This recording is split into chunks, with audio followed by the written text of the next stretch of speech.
विमानतळ सुरक्षेसाठी मनपाची कडक कारवाई, नागरिकांना सहकार्याचे आवाहन.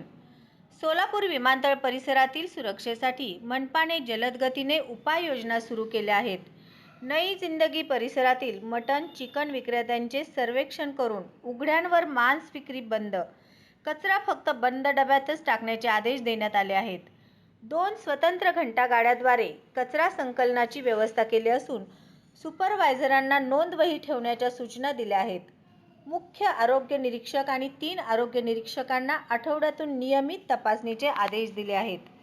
विमानतळ परिसरात किंवा शहरात सार्वजनिक ठिकाणी मांस कचरा टाकणाऱ्यांवर मनपा थेट दंडात्मक कार्यवाही करणार आहे. शिवाय शहरातील 362 मांस विक्रेत्यांपैकी विनापरवाना काम करणाऱ्यांवर अन्न व औषध प्रशासनाकडूनही कारवाई होणार आहे. घटनाची तात्काळ नोंद करण्यासाठी आरोग्य निरीक्षकांचे मोबाईल क्रमांक उपलब्ध करून देण्यात आले असून तक्रारकर्त्यांचे नाव गोपनीय ठेवले जाणार आहे. मनपाने नागरिकांकडून विमानसेवा निर्विघ्न आणि सुरक्षित ठेवण्यासाठी पूर्ण सहकार्याचे आवाहन केले आहे.